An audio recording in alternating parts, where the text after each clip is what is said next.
Stop it! You're spoiling it! You're spoiling everything! Well, the Obi-Wan Kenobi show just ended, and it was like it was disappointing. Like I've never seen a finale this disappointing since Game of Thrones. Like that's how disappointing it was. I mean, the show wasn't even about Obi-Wan. Like majority of the story revolves around him doing this and that, then go to this planet and then that planet. It's just a huge mess. And I was excited to watch this show, especially when they announced Hayden was coming back. Because just the thought of Hayden having the chance to redeem himself with good writing and direction this time just had me hyped. And then I watched it and I was disappointed. So let's all break this down into some categories. This entire show just feels like a point in time in Obi-Wan's life that actually had him do something meaningful since episode 3. And it's really disappointing because we don't really get a chance to dive deeper into Obi-Wan's psyche nor learn more about him since episode 3. Which is a waste of an opportunity. Because, correct me if I'm wrong, but the rise of the Empire was the most darkest times in the Star Wars timeline. And it would be so cool to find out how Obi-Wan developed into the person that he is in episode 4. But instead, we're forced to go on to another father and daughter trope adventure, which I do find cool and all at first. But by like episode 4, I was like, wait a minute, isn't this show about Obi-Wan? Like, okay, you kind of got me brainwashed with the chemistry of Obi-Wan and Baby Leia, but where is the show that you advertised that would expound on Obi-Wan's character in ways that we've never seen in live action? Now that we've gotten the story out of the way, let's talk about the characters. Over the course of the show, we meet like a dozen characters, but like, let's talk about Darth Vader for a second, because for me, I felt a huge disconnect between Darth Vader and Anakin. It felt like they were two separate characters, especially knowing that Hayden Christensen is playing Anakin again. And I was worried because I thought I'd have to feel this way for the entire show, but the show did really a good job fixing that issue with the flashbacks. Not to get ahead of myself here, but flashbacks could have been utilized so much better as well. Like the recap flashback, the Obi-Wan and Anakin pairing flashback, the Order 66 flashbacks were all good. But like, come on bruh, like you guys had an opportunity to give us a Clone Wars flashback. Like that would probably increase the viewership and revenue for Disney. I mean, isn't that the reason why they made the show, like in the first place? And then another character that I have a problem with is Reva.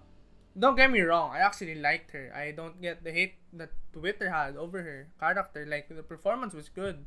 The backstory was really thought out really well, and what she decided for most of the story made sense from a storytelling perspective. But bro, come on, just look at her character's appearance. I'm not talking about her skin color. I don't have any problem with that.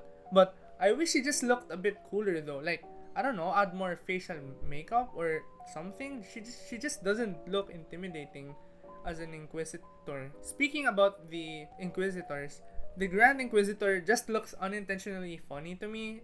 He kind of looks like a Funko Pop figure because of the size of his head. Okay, now that we've talked about the things that were disappointing, let's talk about the things I actually liked about the show. The performances were really great. Like, Ewan McGregor is phenomenal as always, and Hayden actually got a chance to redeem himself, and he was so much better here. The actress that played Reva was great too. Just again, my problem is just how her character looked in terms of the costume and stuff. The Grand Inquisitor was super phenomenal too. I really like the accent.